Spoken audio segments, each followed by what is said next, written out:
Greetings and salutations, Ravage Rider here. Let's talk the Triumph Twin Power engine tune.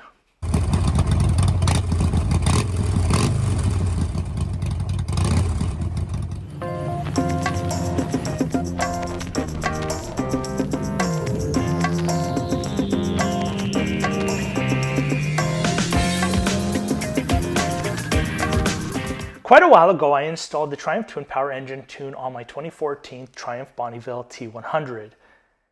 If you go to their website, you choose what model bike, what exhaust and what air intake. I happen to have the TTP breathe cover. I remove the airbox baffle. I have a K&N air filter, and I have the TORS exhaust. This is the engine tune that I used.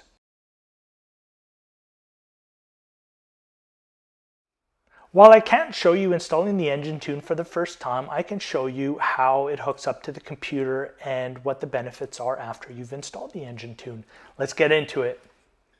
I'm removing the seat to gain access to the ODB2 connector.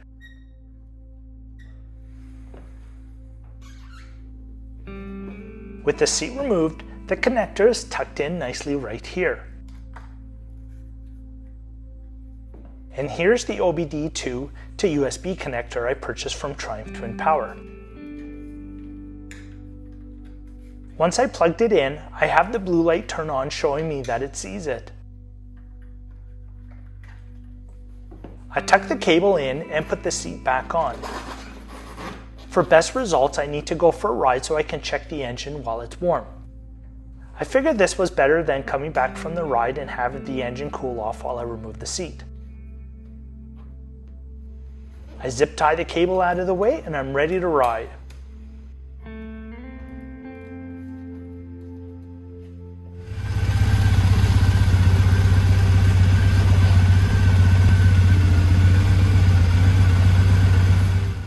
I'm back from my ride. With the bike still running, I was able to connect the USB cable to my computer. And here's the software.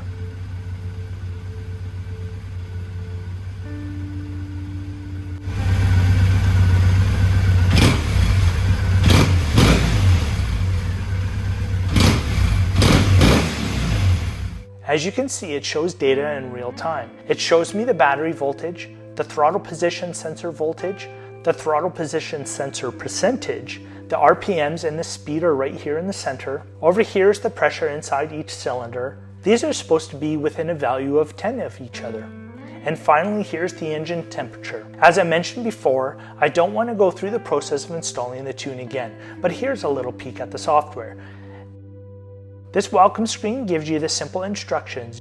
There's a green light here indicating that it sees the connection to the motorcycle. If I click start, it takes me to step 1. I have the O2 sensor blocks and I've removed the secondary air injection, so they show as deleted.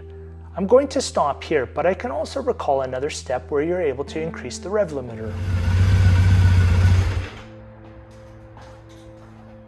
I've safely run this engine tune for the last 5 years and would gladly do it again. The bike pulls harder when accelerating and it brought the usable power band down by at least 500 RPMs. Please let me know if you have any questions in the comments below.